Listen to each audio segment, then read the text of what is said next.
Oh, man. We witnessed some choke jobs today. Major choke job. Now, listen, CJ Stroud choke job was on a whole nother level. He vomit all over himself and boo-booed on himself. CJ Stroud embarrassed himself today. That was a straight choke job. I must say, Caleb Williams, that was a spectacular throw. Running backwards like you was on Madden, flinging it up in the end zone for a touchdown to tie the game. Spectacular. But you threw 3 interceptions, and that is a choke job. Listen. I'm not here to babysit and hold hands. As the quarterback, when you turn the ball over multiple times, not a couple, not once, multiple, at least 3 times in a single playoff game, you lose, and it's a choke job. We just saw it happen with Josh Allen. Josh Allen had 4 turnovers. Did he have some unbelievable plays? Absolutely. It does not matter. When you play the quarterback position and you turn the ball over multiple times, I don't give a damn. Yeah, you threw a lucky, crazy Madden highlight in the back of the end zone to tie the game. What about those 3 picks, dog? That last pick you threw to Cam Curl, if you don't throw that ball, y'all are 100% getting in the field goal range to win this game. It's a choke job, bro. We got to break it down, man. Welcome to Keep the Vision. Make sure you like, comment, subscribe, share the channel, hit that bell notification, and hype the video as well. I appreciate how y'all been rocking with me, man. Let's keep it going. CJ Stroud absolutely vomit all over himself. That was embarrassing. But we are going to start with Caleb Williams. Now, Caleb Williams did not choke to the level that CJ Stroud did. Caleb Williams made some spectacular plays, but 3 picks is 3 picks, man. That's the difference in the game. Matthew Stafford didn't throw for no touchdowns, but you know what else he didn't do? He didn't turn the ball over. He didn't throw no interceptions. Caleb Williams, 3 turnovers. Also, the turnover on downs to start the first in the beginning of the game with 13 minutes left in the fourth quarter. Ben Johnson, you got to take those points. Listen, choke jobs all around. Let's hear what Uncle Ocho had to say. Caleb Williams, shout out to you, though, man. You played your ass off. You tried. But 3 turnovers is a choke job. I don't care. C-Dub, Caleb Williams with another unbelievable throw, Ocho. I don't know. Yeah. I don't know how. Yes. Again, that's 2. Listen, that's 2 weeks in a row. 2 things can be true, Ocho. Yes, sir. Yes, the ball was misplayed, but to say that wasn't a hell of a throw is you're just being disingenuous. I mean, for him to keep retreating with 4 guys in his face and throw off his back foot and most of the time put it on the money. Yeah, and most of the time, I say most of the time as a quarterback, once you're retreating backwards and you have pressure coming at you, that obviously the ball tends to fall actually short, and it's an interception. Yes. Most of the time, because you are retreating and you have pressure in your face, you're not able to get the kind of strength you want to on the ball. But listen, Caleb Williams is up there when it comes to having the arm talent and arm strength. I'm not calling him Aaron Rodgers. I'm not saying he's Brett Favre. I'm not saying he's Matthew Stafford. But in conditions like tonight, he can still make all the throws they can. Yeah, but I think his ability to throw on the move is kind of what separates him. Because if you really just watch him, he's more accurate on the move than he is in the pocket. I mean, he can roll, and the thing is, that final pick, the Cam Curl, came in the pocket. Shout out my boy Kobe Durant with 2 interceptions. Ojo, if you notice, a lot of his throws, he's rolling to his left. It's almost like you always try to force a guy to his non-dominant hand. Which is a right-handed quarterback, you force him left. A left-handed quarterback, you force him right. But if you look at his best throws, he is rolling left. He feels very comfortable you putting him in that situation. And by design, it's hard for you to imagine. Man, he's right-handed. Let's push him right. I mean, let's push him left.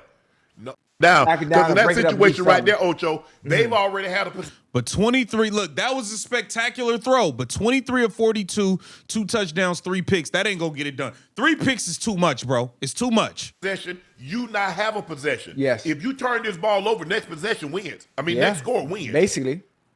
And that's what happened. And that's why you got to keep running, because he's throwing it with the anticipation that you will continue to run. And if you don't catch it, you just make sure he doesn't catch it. Just give me another chance, Ocho. Just give me another chance. If I'm not mistaken, I think that was 2nd down.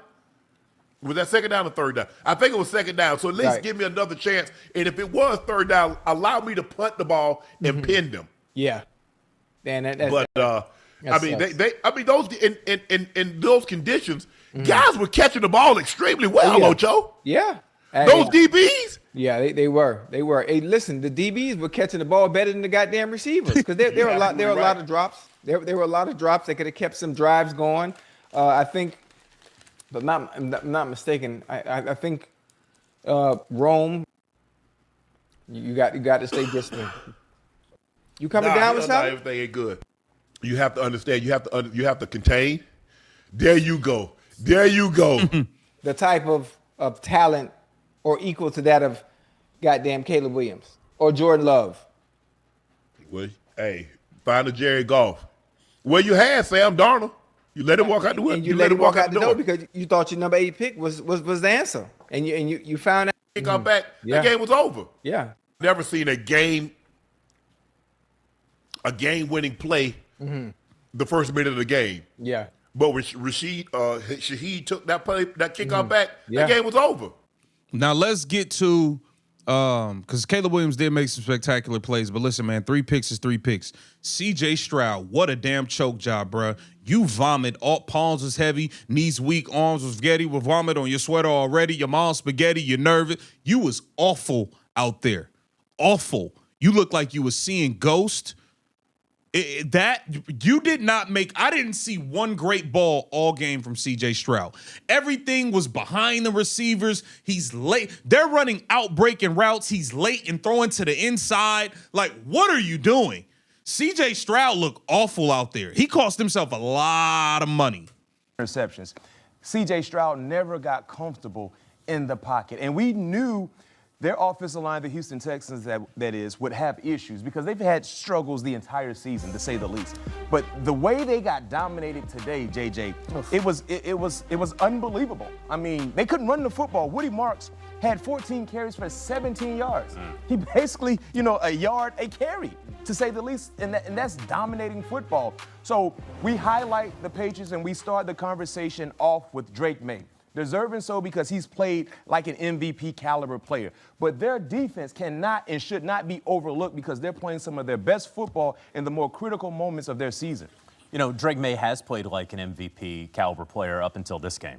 I thought this was Drake May's worst game of the season. And they were able to win in spite of that, right? Yeah. The giveaways, he's been a little loose with the football. He's going to have to clean that up when they go to Mile High and play the Denver Broncos next week. But that said, look, he still had a quarterback rating of 100.7. That's how great Drake May has been this season, right? And obviously, it didn't help that his left tackle, Will Campbell, he may not see a guy like Will Anderson Jr. and Daniil Hunter moving forward, right? But Nick Benito is pretty good, right? And so he's going to have to get that cleaned up. Let's go ahead and start with that with the New England Patriots. This defense, what they were able to do because, and I know we're going to get into CJ Stroud, but because the Houston Texans couldn't really complete the forward pass, they were able to just load the box and stop the run. And again, you may be able to do that next week against the Denver Broncos and a backup in Jared Stidham, right? That may be the sort of game plan that we see another week from now. But if the New England Patriots want to get back to the Super Bowl and keep the good times going, I do want to see cleaner football moving forward from the offense. Yeah, your point, statistically supported. CJ Stroud, you was absolutely horrible today, man. You let the team down, man. Get down in the comments. Let me know what you think about these choke jobs. Or was Caleb Williams not a choke job? Get down in the comments. Let me know. This Keep the Vision. Make sure you like, comment, subscribe, and share the channel.